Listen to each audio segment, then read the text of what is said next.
Hi, welcome to another episode of the Redemptive Brilliance Podcast. I am your host, Dr. Phyllis Hayes Reams, otherwise known as Dr. Phyllis. I want to thank you for all the love and support you've shown so far with this podcast. And please don't forget to subscribe by clicking that subscribe button. Also, like the episodes and share with other women who work in hospice and palliative care. I've got my Brilliance shirt on and I'm ready to go.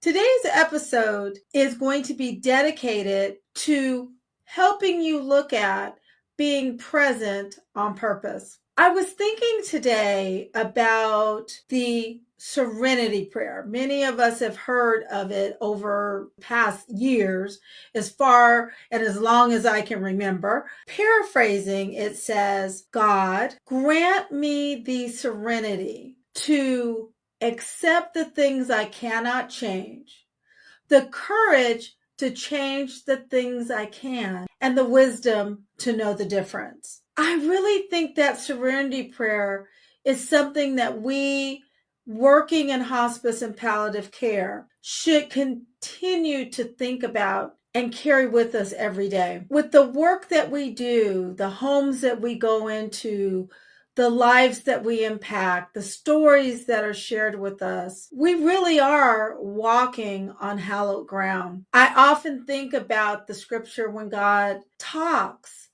about the importance of the hallowness of being in his presence. And I truly feel that our work puts us in so many places of hallowed ground. There's a lot of pain in the houses that we go to. There's a lot of joy. There's a lot of laughter, a lot of burden bearing that we do as people are going through life review, as families are dealing with not only the changes of seasons in life, not only the changes in the health status of a loved one, as well the patient themselves are going through changes, but a lot of vulnerability happens when we come into their home, come into their stories, come into their histories. And we are compassionate, empathetic people. And I think especially as women, it's just a part of our DNA, that maternal spirit. Even if you have children or you don't have children, there's a part of us that's very nurturing, and we want to help and we want to fix. And often it can be very difficult to let go, to create boundaries of what we've heard and what we've experienced during the day or during our shift, as we then look into experiencing our life away from work. Often it can be difficult to flip off that switch as we move from our patients and their families to our own families or other responsibilities. It can be a very heavy place. It can be a very lonely place, because we have to be so careful in who we talk about our patients with. And if you're like me, I have cared for a lot of people that I've known, from even as a little girl. And so I have to keep that confidentiality very, very close, and not share it outside of work, which I don't do, and I know we don't do in being the type of professionals that we are. And with the type of work that we do, those lines, as I talked about, can become very blurred. When you're dealing with so much heaviness, along with the joy, it is difficult to just flip off the switch. And then we carry that into home when we're trying to finish our charting, which, as we know, as regulations increase and what is required of us to document for reimbursement increases, it's a lot. And I don't know if you ever really get caught up. I find that it's more of just trying to get everything to a point that those things that can wait, until the next day can. We try, right? We try. Those things that we can put off till tomorrow, we do. But we try our best because we do know how important it is to get all the documentation in timely and to be able to coordinate the care by having the documentation done.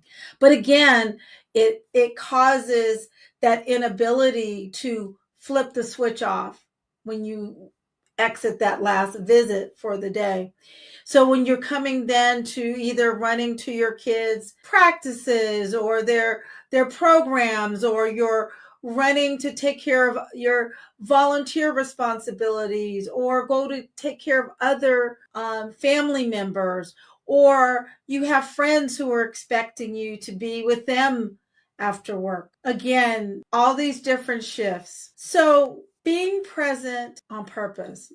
You say, Dr. Phillips, how does this all tie together with the serenity prayer? It's because we have to make sure that we as women who work in hospice and palliative care are giving during the day, wanting to make sure that our patients are taken care of. Often we want to fix some of the psychosocial dynamics or trials and tribulations that are present in the home. We wish that we could keep our patients and their families from going through some of the hard times, the heartbreak that they're having to go through. And then it makes it very difficult for us to be fully present when we then move on to home and interacting with our family and our friends. And that's what I'm talking about when I talk about being present on purpose. So in the serenity prayer, we are asking God to help us accept the things we cannot change. So when we usually get our patients on hospice and palliative care, most of the time they are coming to us with irreversible diseases and diagnoses, medical conditions. So we try to do our best, but overall, we can't change what they're having to deal with. We can do our best then to change those things that we can, or impact those things that we can, which is to make sure that we do everything possible to relieve their suffering, to manage their pain, to manage their shortness of breath, their restlessness, their anxiety as a team. But we cannot change ultimately what is going to happen. So that's where we come with asking the Lord to allow us to accept those things, to give those things that we cannot change, those situations, to God. And then we ask God to give us the courage to maybe have some tough conversations with patients and family when we know that their safety for the patient, there maybe needs to be some changes made, right? Or we need to help them, encourage them, as we say, some tough love to take medications or to make some lifestyle changes that we know are important to keep them safe where they are, to help the families as they cope with the situation, as we help the patient cope with the change in their level of independence.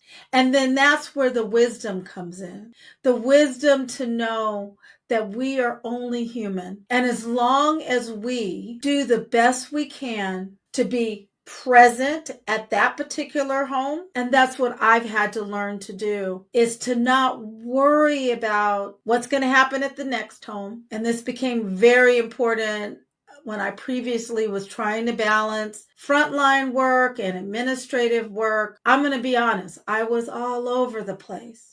And now being able to really focus on the patient care, I recognize the importance of being present in each home and doing my very best to just be present with them, letting them know they're being seen, and making the transition in the car to then be present in the next home. And I carry that same approach to then when the day is over. I review the day. I go through my mental checklist as the best I can to make sure that I've done everything that I know to do. And then I hand it over to God. And then I'm present with my family, or I'm present in the moment with my friends. Because how I experience life is very important. And I want to tell you the same thing. You matter. You must take time to exhale and be present.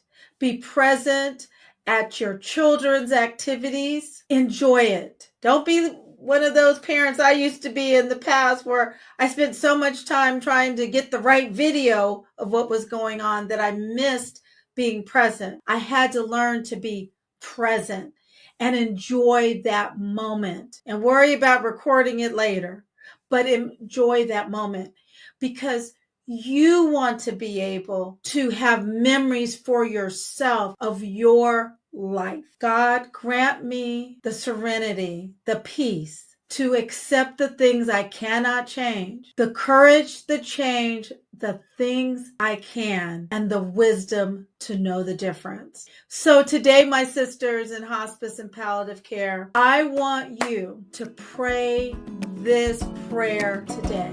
See you next time on the Redemptive Brilliance podcast.